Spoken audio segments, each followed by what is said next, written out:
dialogar, unir, chamar os colegas dentro de todas as áreas da medicina para esse problema importante que é do sono, em especial a área de apneia obstrutiva do sono, porque hoje nós estamos aqui exatamente vendo um fato histórico na nossa cidade que vai se refletir sobre toda a qualidade de vida da nossa comunidade. Quer dizer, uma lei de apneia é uma lei que realmente traz um significado extraordinário. Quer dizer, eu nunca imaginei isso em termos assim, de termos uma aplicabilidade dentro de uma população como essa. Nós aqui temos alguns dados que nós vamos mostrar aí apenas para deixar moldurar isso aqui, porque essa reunião ela tem exatamente essa visão na nossa especialidade.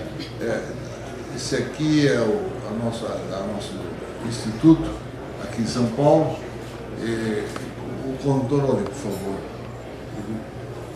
E nós estamos exatamente colocando aqui uma posição da nossa sociedade brasileira, da nossa Associação Brasileira de Otorrinolaringologia, na qual, durante tantos anos, nós trabalhamos dentro dessa visão de levar o otorrinolaringologista aos distúrbios do sono, à medicina do sono, e isso tudo foi um avanço extremamente importante para que nós pudéssemos exatamente ter aqui esse encontro e ter a ideia de podermos amanhã fazer, imaginar que nossos pacientes numa cidade como essa possam ter atendimento dentro de uma área tão importante como os distúrbios do sono.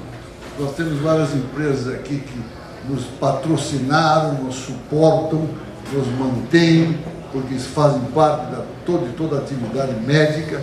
Podemos contar com eles, porque realmente são imprescindíveis no trabalho, no nosso dia a dia, principalmente na área de otorrinolaringologia.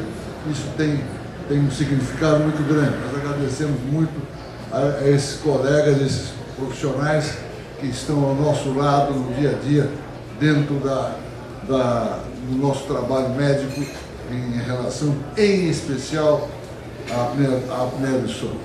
Essa doença que diziam que não existia, não se falava nela, e é uma coisa que eu sempre digo, eu sempre falo sobre a medicina do sono como sendo o fantasma da noite, quer dizer, a área de obstrução de todos os reflexos de uma noite mal dormida.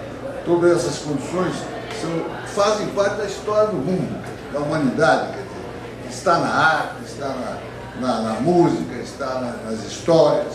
E se a gente for pesquisar isso, a gente vai ver que realmente, eu sempre cito um autor israelense, o Pérez Davi, que ele ficou tão assim, invocado com essa história de que a apneia do sono era uma doença recente, que ele foi lá para Harvard e ficou um ano lá pesquisando a bibliografia,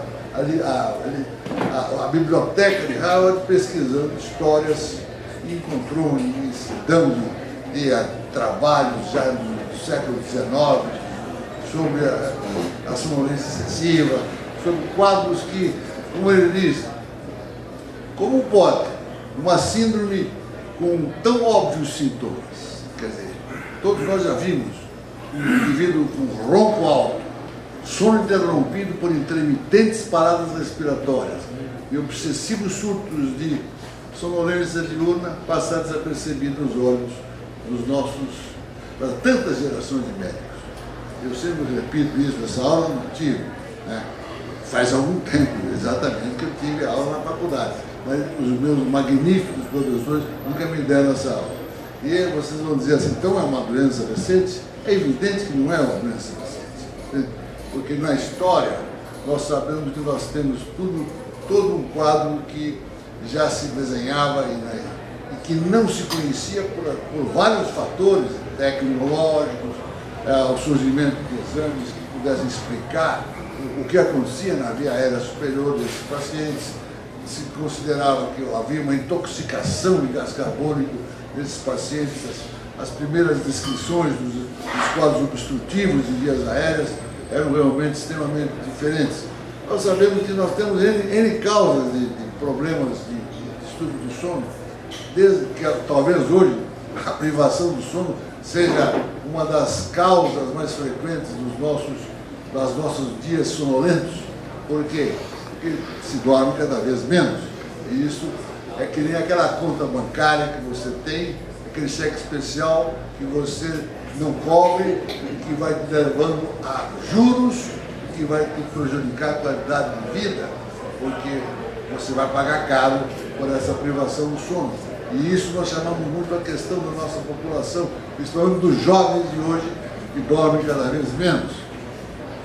E aí, dentro disso tudo, é lógico que nós temos toda essa imensidão de doenças, mas a apneia obstrutiva do sono representa aquela em que, dentro das suas características, tem sido uma das mais frequentes, juntamente com a insônia.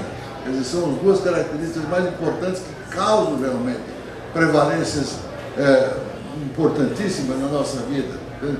E todo esse quadro clínico que nós temos nesses pacientes, manifestos pela sonolência excessiva, pelas alterações de qualidade de trabalho, depressão, diminuição da atividade profissional, aquele sono que realmente não traz qualidade, que leva, que você despercebe pelo... Qual é o sono bom?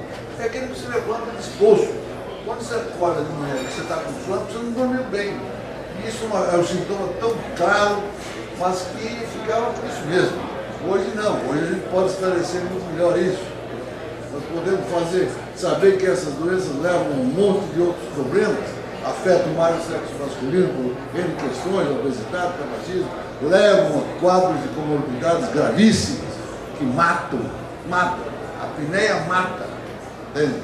O ronco incomoda, mas a apneia mata. Então isso é fundamental no esclarecimento, que a gente precisa enfatizar para as pessoas, que sempre se levou isso como um aspecto anedótico. Roncador, que nunca se considerou isso como uma condição clínica. Mas desde 1970, é pouco tempo, né? Quando a gente imagina que a descrição da apneia, a apneia obstrutiva do sono, foi feita por Guilherme em 1975, foi ontem para nós, médicos. E o que acontecia antes? Faltou muita coisa aí. Graças a uma série de fatores, de indivíduos que participaram da criação da medicina do sono, isso foi possível. Mas então, só para lembrar bem que nossa condição física cada vez vai se alterando, nós vamos perdendo muitas qualidades morfológicas que se refletem naquela condição que também é um fator causal importante na vida profissional.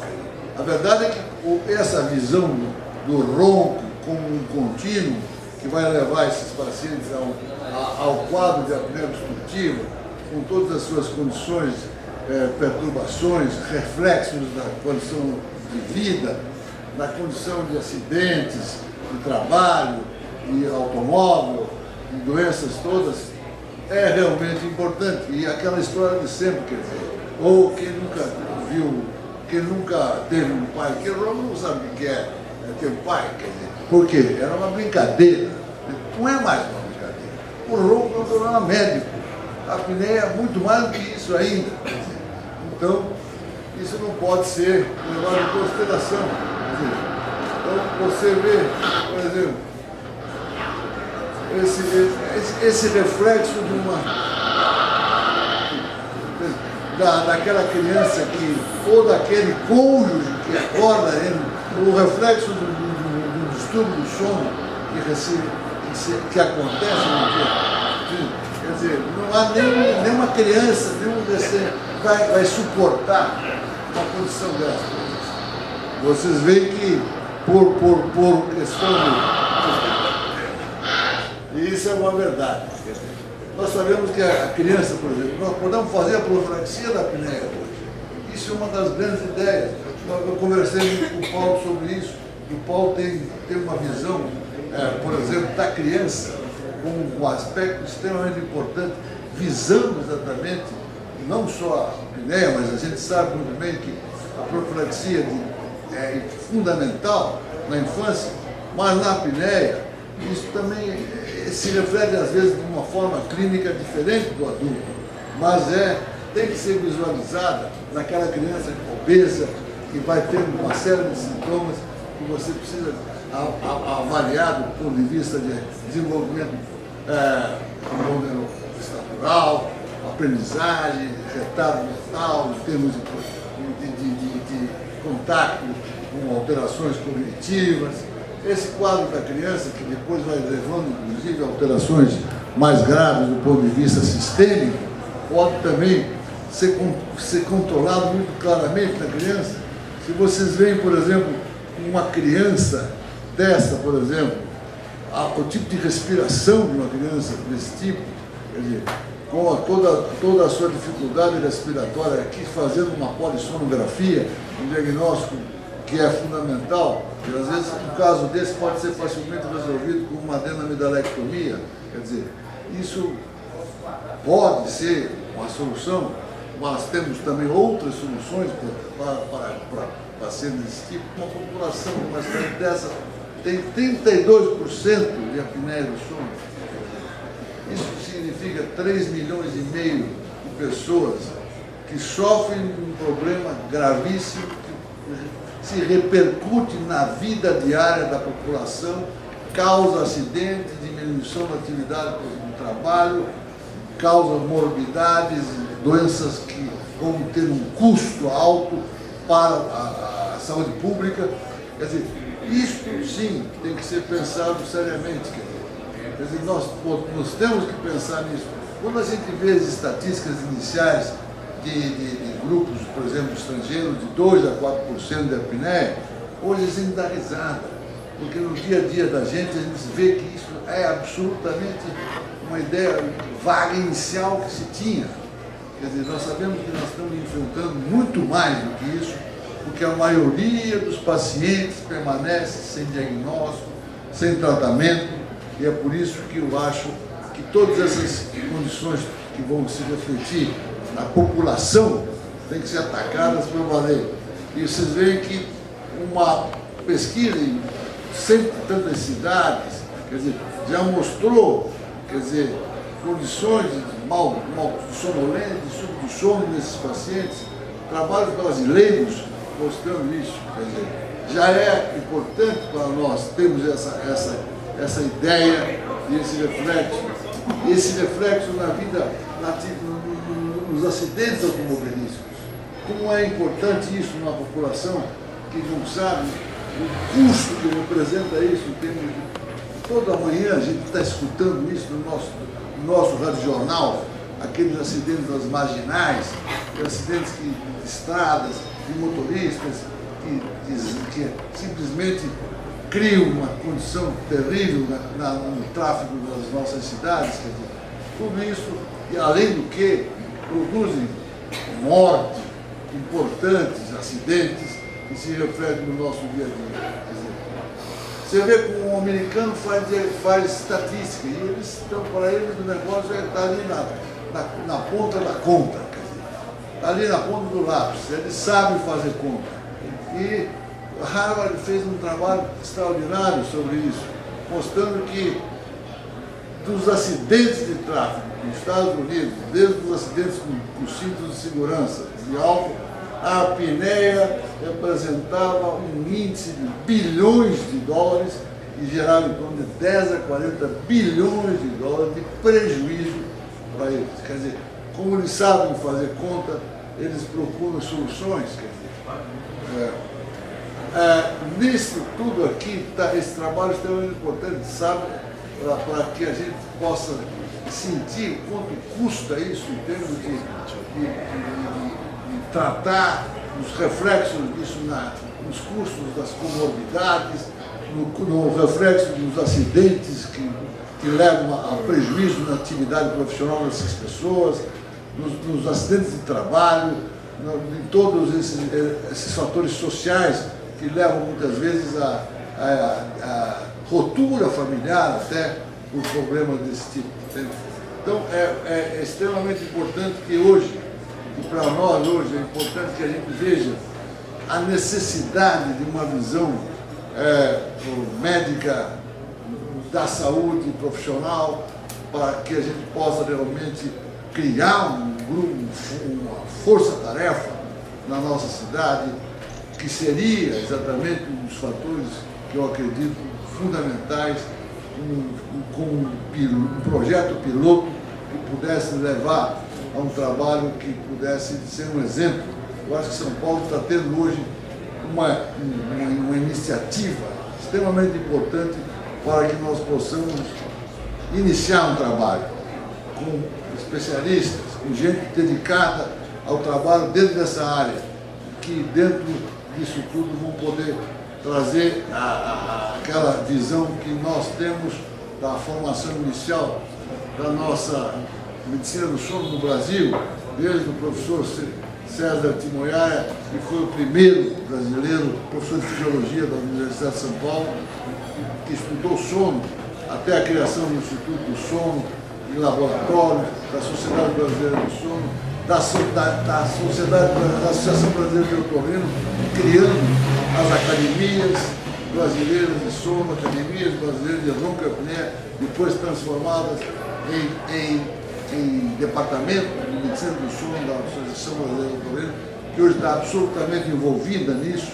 nesse trabalho, mostrando aqui que depois que nós conseguimos a certificação do médico titulado em medicina do sono pela nossa associação, nós podemos realmente ver que a nossa Sociedade Brasileira de Otorrino, a Associação Brasileira de Otorrino hoje está realmente absolutamente envolvida nisso. No último concurso feito no total de 84 aprovados, 43, 51% eram otorrinos. Isso aí não significa que nós estejamos querendo ser os donos do mercado. A verdade é que nós temos que estar unidos com outros especialistas, a neuro, pneumo, todos os especialistas. Isso é uma questão de medicina geral. Quer dizer, o clínico geral precisa saber indicar, precisa saber pensar, tem que perguntar para o seu paciente se ele tem problema de sono. Quer dizer, vocês veem que hoje nós temos na criação do título de especialista em medicina do sono, quer dizer, na área de atuação em medicina do sono, nós temos hoje 301 médicos brasileiros. Estamos começando, praticamente, a ter condições de oferecer profissionais com realmente uma formação nas várias áreas deles. E os otorrinos representam praticamente a metade desse grupo. Por quê? Porque a via aérea superior faz parte fundamental no trabalho de diagnóstico e tratamento desses pacientes. Mas isso, associado a todo esse trabalho que nós achamos que deve ser multidisciplinar, multiprofissional, é de fundamental importância. Por isso que nós reunimos aqui esse grupo de colegas para exatamente nós podermos pensar seriamente nisso que o doutor Paulo Frangi conseguiu introduzir na nossa mecânica da nossa cidade. Que nós temos hoje um projeto que está aí, pronto. Esse projeto precisa ser executado. Nós todos temos que ter compromisso com esse projeto, porque eu acho que ele é de substancial importância para que nós possamos exatamente combater. Nós estamos, no nosso grupo, os vários grupos médicos da nossa cidade, estão preparados para poder dar a sua colaboração nesse aspecto de fundamental importância. A gente já produziu livros a respeito de tudo isso aí, são coisas que nós queremos trazer para que nós possamos ter essas bênçãos que o Kant já falava. Então essa é uma introdução que eu estou fazendo aqui. Eu gostaria muito agora de convidar o Dr. Paulo Frangi para que ele nos colocasse assim, de uma maneira, como ele vê tudo isso, qual é a perspectiva que nós temos de poder participar, ajudar, colaborar, porque isso realmente é um assunto que nos estimula, nos deixa exatamente extremamente envolvidos e extremamente complexo. E por isso que nós estamos aqui de peito aberto para escutá-lo. Obrigado.